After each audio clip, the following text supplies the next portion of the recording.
नमस्कार मिता home recipe को आपण मानकु अनेक अनेक स्वागत। आज हम बनैमा आलू मटर पनीर एक सहज उपाय। वीडियो को संपूर्ण देखंतु जानि परिबे। ता आगुरु मो चैनल ले जदि आपण नुआ अटंती तेबे सब्सक्राइब कर नियंतु एवं बेल आइकन को प्रेस करबा को भूलंतु नाही। मो वीडियो रो नोटिफिकेशन प्रथमे पाइबा पाई चलंतु स्टार्ट करिबा आजिर वीडियो।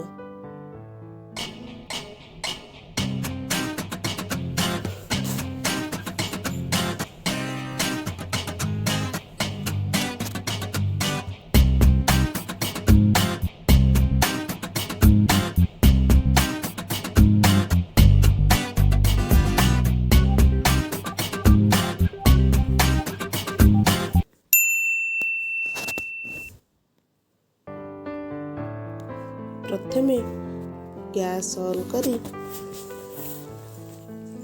गोटे पैन को गरम करिबा।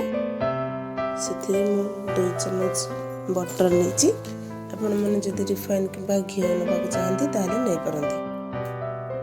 देखंतु बटर हमर गरम होई गेलानी। एबे सेथिरे पनीर गुड को भाजी नेबा।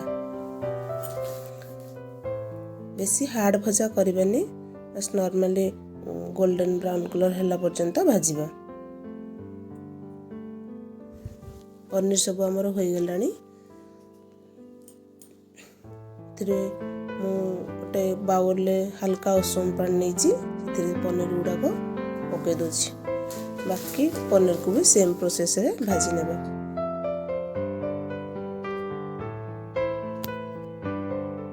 पनीर को गरम पानी रे पकेबा द्वारा पनीर टी सॉफ्ट रही थाए, आदौ भी हार्ड हेबो नाही।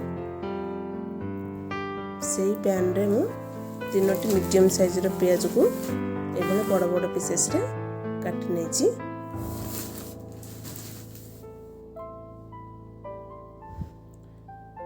प्याज को बेसी भाजीबानी, जेहेतु हमर पेस्ट करिबा ना, तो एठर मु अदा हाफ इंच रे एमती कट कर नेची। रसुण 10-15 कोला नै जेची।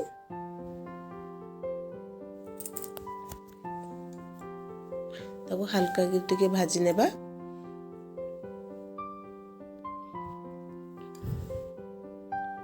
अल्प बास तो अदा रसुण पियाज सब कंचा स्मेल गला पर्यंत भाजीबा। एठर मु लूण हाफ चम्मच खंडे हम नेची। मसला ए मसलाटा कला बेले लूण निश्चिंत ऐड करंतु, तरकारी बहुत भलो टेस्ट आसी थाए।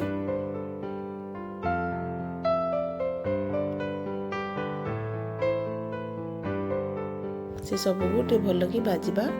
एठी मु 3टी मीडियम साइज रो प्याज को टमाटो को एमती काटि नेजी।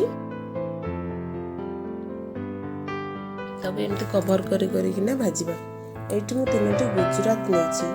गुजराती को निश्चित भाव में नियंतु, जब भी स्किप करंतु नाही। गुजराती नबा द्वारा बहुत भलो फ्लेवर आसी थाए तरकारी रे।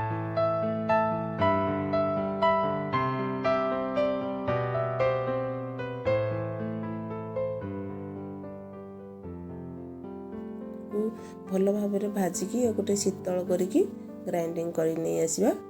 एठार मु गोटे कड़ाई नेची। मसला हमर सब शीतल हवा समय भितर गोटे कड़ाई रे तेल गरम करी मु एठु जोड़े मीडियम साइज रा आलू को एमती काटि नेची। ताको बस गोल्डन ब्राउन कलर हैला पर्यंत भाजीबा। देखंतु आलू हमर सब होई आसलानी। एबे ताको गोटे प्लेट को काढी नबा।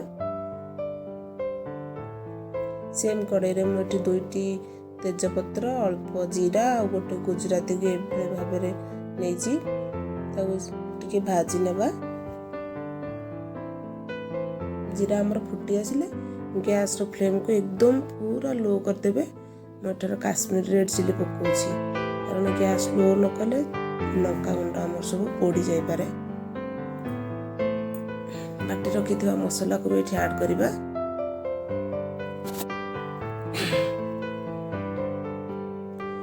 से मसला गिना को धोईकी 3-4 चम्मच पानी मु ऐड करूची।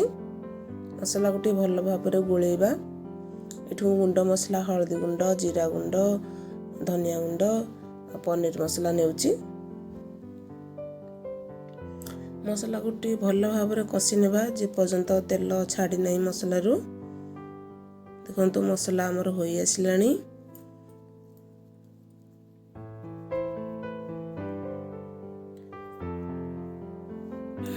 भल भाव मसला को मिक्स करनबा। एबे मु गोटा ग्रीन मटर को देउची जेहेतु आमे पनीर मटर बनौचे ना तो मटर टिके अधिक हेले भल लागिबो। जेहेतु आमे मसला रे भी लूण पकईथिले तो टिके देखिकी लूण पकांतु। तो टिके एमती कभर करके ना भाजी नेबा। एठी मु भाजी रखिथिबा आलू को भी ऐड कर दउची। से मटर आलू को भल भाव टिके कषि देबा। एमती कभर करके ना कषिबा जेहेतु कंचा मटर कंचा अछि ना तो ताको टिके भल भाव टिके कषि नेबा। एठारे मु पनीर सब को ऐड करूची। पानी सह की ओजाड़ी देबेनी, पानी रू छाणिकी पनीर को ओजाड़ी पानी टाको किंतु रखिबा आमे ग्रेवी रे यूज करिबा।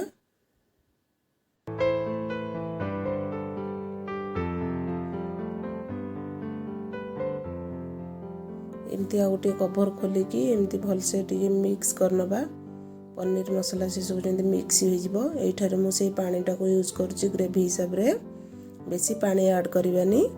एटा तो सुखा सुखा करले ही भल लागिवो। एटा तो आदौ भी ग्रेवी रहिबोनी तो अल्प पानी ऐड करिबा।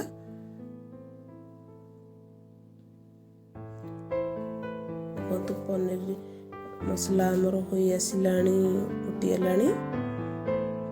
मझे मझे टी एमती चलई दौथे पनीर जेहेतु लगी जीवो। देखु फाइनल लुक आमर बहुत बढ़िया आसीगलानी। मटर भी सीझीगलानी। एठी मु गरम मसला 2 टीस्पून ऐड कर दउची एवं काटी रखिथिबा धनिया पत्र को भी ऐड करूची।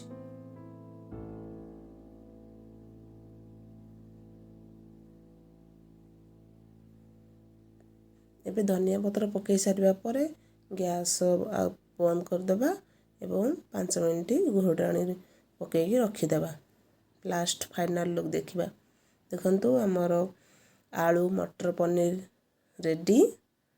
पूरा देखुथिबे आदौ भी बेसी ग्रेवी नहीं पूरा भी से टिके शीतल हो गले आ भी टिके बसी जीवो।